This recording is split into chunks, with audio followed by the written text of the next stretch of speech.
মাহল তৈরি করার চক্রান্ত করেছে।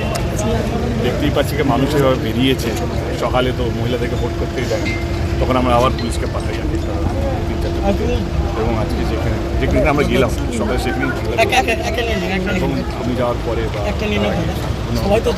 পুলিশ প্রশাসন অ্যাক্টিভ হলো, তারপরে সব মহিলাদেরকে বাড়ি থেকে ডাকা হলো, এখন ভোটটা হচ্ছে।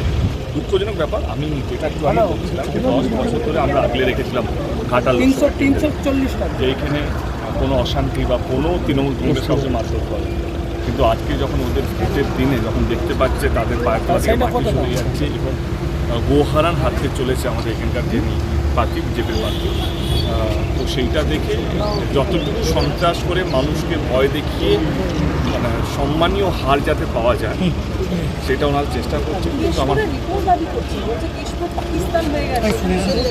এই যে বিজেপির মুখে এই যে পাকিস্তান শব্দগুলো যখনই ওনারা হারেন তখনই পাকিস্তানকে নিয়ে চলে আসেন। ওনাদের প্রধানমন্ত্রী থেকে আরম্ভ করে আজকে কাউন্সিলের যে স্বপ্ন দেখছে সাংসদ হওয়ার, তিনি যখনই এদের কাছে যখন হারার পুরো দরজা খোলা তখনই পাকিস্তান একটা পাকিস্তানে মানে হিন্দু ভোটগুলোকে টানার চেষ্টা করছে, হিন্দুদেরকে। আমি সমস্ত মানুষদের আপনি বিজেপিকে ভোট দিন, আমি কোনো অসুবিধা নেই, কিন্তু এই একটা কারণে এই যে কথাবার্তা হিন্দুত্ব, মন্দির, পাকিস্তান এই শব্দের জন্য দেবে না, নাহলে আমাদের দেশটা অনেক। আমি যেখানে যাচ্ছি এই যে তুমি তো বললে আমাদের কর্মীকে মারা হয়েছে, আমি একটা উচ্চ কথা বলেছি যাতে আমার মনে হয় কি একটা সন্ত্রাস তৈরি করার জন্য। আমি তো নিজে ফোন করে বললাম কোনো পাল্টা কিছু হবে না, মানুষ ভয় পেয়ে যাবে, মানুষকে ভোট দিতে। এবং আমি আজকে সব কটা বিজেপি দিতে গেছি, যেখানে বিজেপি খুব স্ট্রং হতে একটা বিক্ষোভ রাস্তায় আগুন জ্বালিয়ে বিক্ষোভ কে করছে?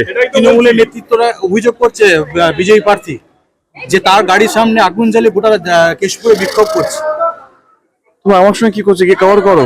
জ্বলছে আগুন, কি বলবেন? আমি কি বলবো, আমি তো শান্তিপূর্ণ। উনি কাল থেকে যেভাবে কেশপুরের পিছনে পড়েছেন, ইনফ্যাক্ট যখনই বক্তৃতা রাখেন তখন কেশপুর করছে। এখন কেশপুরে যদি সন্ত্রাস হয়ে থাকে তো উনি নিজের কথাবার্তার মধ্যে সন্ত্রাসটা বাড়াচ্ছেন। মানে আমি যতই শান্তিপূর্ণ, আমি তো যাচ্ছি, দেখতেই তো পাচ্ছেন, আপনারা আমার সঙ্গে ঘুরছেন, এবং আমরা এই এমন জায়গায় গেছি যেখানে বিজেপি বুথ মানে লিডে আছে বা যেখানে বিজেপি খুব ভালো হোল্ডে আছে, কিন্তু আমাকে থেকে কোনো বিক্ষোভ দেখা যাচ্ছে। মানুষ যেভাবে ব্যবহার করবে সেভাবে তো রিটার্ন পাবে। উনি যেভাবে কেশপুরকে গত 3 মাস ধরে আক্রমণ করে গেছেন, যেভাবে কথাবার্তা বলে গেছেন, এবং কালকে রাত্রে উনি কেশপুরে ছিলেন, টাকা বিলিয়েছেন যেটা আমরা বলেছি কালকে, এবং সকাল থেকেই কেশপুর কখনো পুলিশকে চমকাচ্ছেন, সিআরপিএফ কে চমকাচ্ছেন, কখনো মানুষকে ধমকাচ্ছেন চমকাচ্ছেন। আমার মনে হয় কি উনি ইচ্ছে করেই সন্ত্রাসটাকে বাড়াচ্ছেন তার কথাবার্তার মাধ্যমে। 4-3 মাস ধরে তো দেখছেন ওনার ব্যবহারটা কেমন।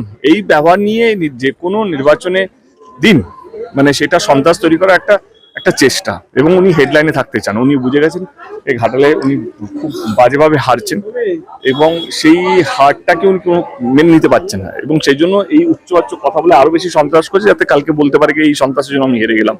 উনি নিজেকে কোনোদিনও দোষ দিচ্ছেন না। উনি যেভাবে ব্যবহার করছেন, যেভাবে কথাবার্তা বলছেন, যেভাবে আচরণ করছেন, সেটা সত্যি মানে দুঃখজনক। এবং আমরা 10 বছর ধরে কেশপুরকে আগলে রেখেছি, শান্তিপূর্ণভাবে রেখেছি, একটা কিছু হতে দিইনি।